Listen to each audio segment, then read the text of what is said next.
और फिर वो कंपेयर करते हैं कि यहाँ ऐसा नहीं होता, वहां ऐसा नहीं होता। ऐसा क्या है ना, बहुत बड़ी बात है। अभी ट्रंप ने जब से टैरिफ चालू किए हैं, सबके दिल धक धक कर रहे हैं। और जो स्पेशली एक्सपोर्ट हाउसेज में काम कर रहे हैं लोग, हमारे यहाँ भी एक्सपोर्ट हाउसेज में बहुत सी कंपनियां जो प्रोडक्ट्स बनाती हैं, उनके सबके दिल धड़क रहे, पता नहीं क्या हो। बट मैं आपको दो तीन चीजें बताता हूं। जब इंसान अपने मन में अगर ये ठान लेना कि उसका कंपटीशन किसके साथ है, अगर वो ठान ले तो वो सब कर सकता है जिससे उस कंपटीशन की जो टैरिफ वॉर हो रही है, ये टैरिफ वॉर नहीं हो रही है, कंपटीशन वॉर हो रही है। अमेरिका कह रहा है कि तुमने रशिया को ऑयल खरीदा, मैं तुम्हारा दुश्मन हूं। हिंदुस्तान कह रहा है कि तुम कौन हो, क्यों हमें कुछ बोलने वाले, हम स्वतंत्र देश हैं, हमारी जो इच्छा होगी वो करेंगे। हम चाहे रशिया से खरीदें, जापान से खरीदें, किसी से भी खरीदें।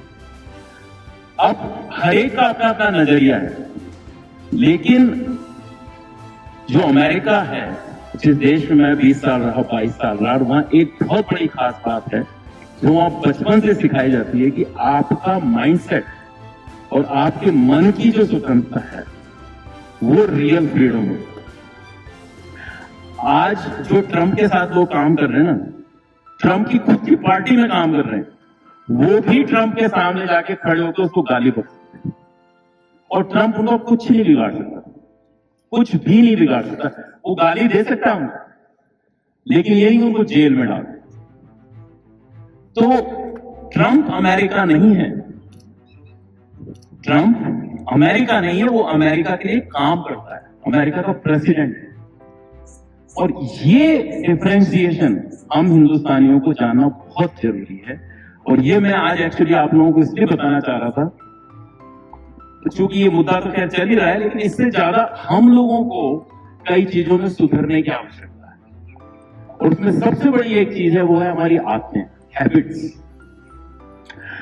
78 साल तो हो गए स्वतंत्र हुए, अभी भी हम वही राग अलाप रहे हैं कि ब्रिटिशर्स ने हमको गुलाम बनाया, हमको ये नहीं किया, वो नहीं किया, हम अभी भी परेशान हैं। अरे भाई, अब तो गुलाम नहीं हो, अब तो जो तुम्हारे मन की है वो करो। कौन रोक रहा है? कोई नहीं रोक रहा। तो एक चीज है जो रोक रही है, वो है हमारी आदतें। हम किन आदतों को फॉलो करते हैं? अगर हम अभी भी वही ब्रिटिश टाइम की आदतों को फॉलो कर रहे हैं, वही स्कूल सिस्टम फॉलो कर रहे हैं, वही चीजें फॉलो कर रहे हैं, तो रिजल्ट्स दूसरे नहीं आएंगे। If you want to change the results, you have to first change yourself. There is no other shortcut. मैं आपको बहुत छोटे छोटे एग्जाम्पल देता हूँ। आज जब हमने ये सोचा कि भाई आज हम शाम को करेंगे फ्लैग होस्टिंग, तो नारायण जी कहते हैं भाई शाम को नहीं होती, सुबह ही होती। भाई कहाँ लिखा है? कानून में लिखा है कि नहीं? लिखा है क्या नहीं? अपने माइंडसेट की बात है ना। भाई कानून तो नहीं कहता ना कि आप सुबह होगी फ्लैग होस्टिंग। आपने पढ़ा है किसी ने क्या? बता दो। लेकिन हम करते आ रहे हैं कल्चरली कई सालों से, तो हमें वैसे ही करना है। जरूरी नहीं, जरूरी नहीं है जो काम हम सालों से करते आ रहे हैं उसको करते रहे। ऐसी एक बहुत बड़ी बात होती है, मैंने किसी की सुनी थी, बहुत अच्छी लगी। हम अपने माँ बापों के लिए बहुत इमोशनल होते हैं, कई बार क्या बहुत होते हैं, मैं तो फिर मुंह भी अपनी माँ के लिए हूं। लेकिन जरूरी नहीं है आप उनकी हर बात से एग्री करें, जरूरी नहीं है।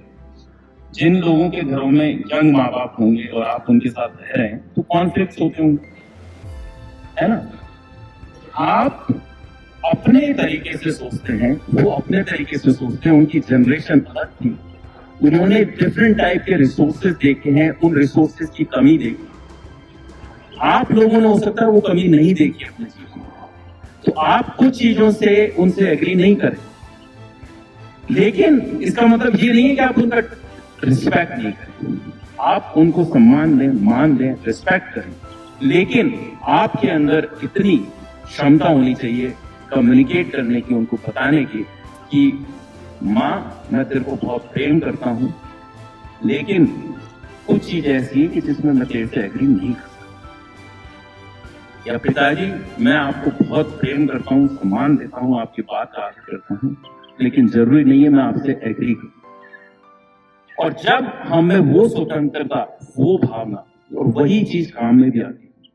जब आप काम करते हैं, अपने बॉस के साथ काम करते हैं, किसी के साथ काम करते हो, बॉस भी ऐसा होगा कि भैया यही करना है तेरे को, और तुम कहो कि नहीं यार ये काम मैं दूसरे तरीके से कर सकता हूँ, फिर क्या होता है? कॉन्फ्लिक्ट होता है कि मैं तो इसको ऐसे करना चाह रहा था, इसने मुझे ऐसे करने के लिए कहा, मैं क्यों करूं ऐसे?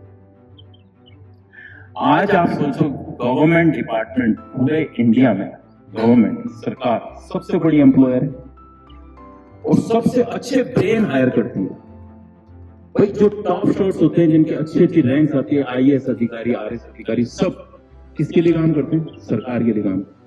और सबसे घटिया सिस्टम किसका? सरकार का। तो आप जब अच्छे से अच्छे ब्रेन हायर करके सिस्टम घटिया बना देते हो, तो सोचो किसका दोष है? कहीं न कहीं तो स्वतंत्रता की हानि हो रही है ना, कहीं न कहीं तो हो रही है, दिखाई दे रही है। तो आप क्यों फॉलो करना चाहते हो उन चीजों को? जो चीजें 78 साल से चल रही हैं और उनके कोई रिजल्ट नहीं आ रहे, तो वाई टू फॉलो दोस्त? मोस्ट इंपॉर्टेंट थिंग, सबसे पहले जैसे गुट्टर ने बताया, जो आपका मन करे, सबसे पहले तो वहां, क्योंकि आप लोग, अब जॉब की कोई कमी हिंदुस्तान में नहीं होने वाली।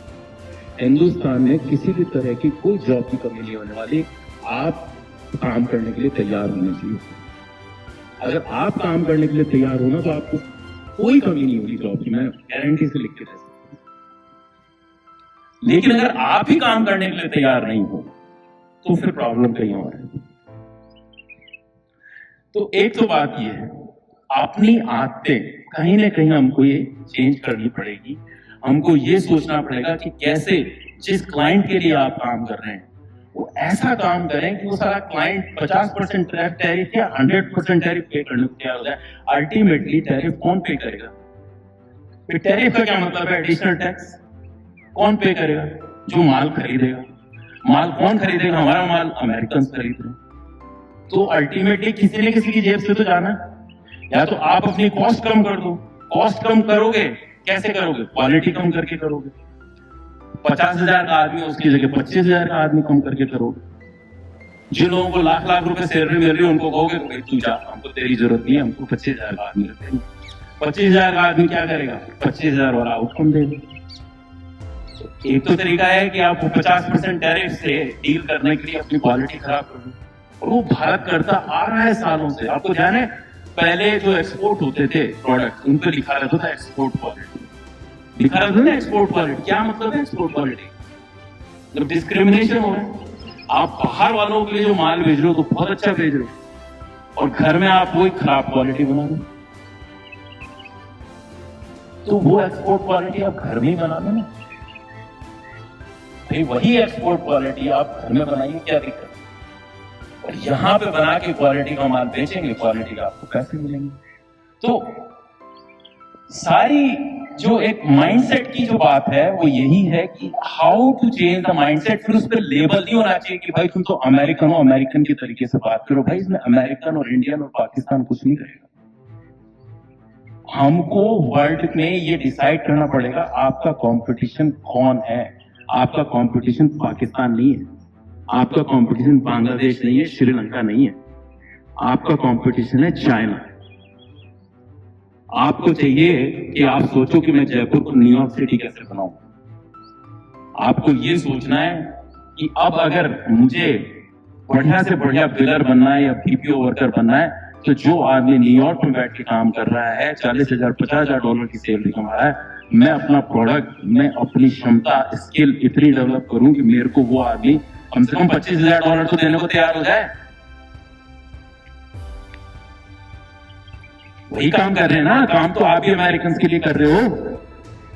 तो हम वो चीज क्यों नहीं डेवलप कर सकते? अगर वो हमने भी तो वहां जाके अंग्रेजी सीखी, अंग्रेजी बोली, काम किया ना 20 साल। आप लोग जो 10 साल 5 साल 8 साल से यहाँ काम करो, कर सकते हो ना, अंग्रेजी सीख सकते हो, बोल सकते हो, कम्युनिकेट कर सकते हो, क्यों नहीं कर सकते? सिर्फ आपको एक बार डिसाइड ही तो करना है, माइंड ही तो मेकअप करना है। सुना ना, मन के साथ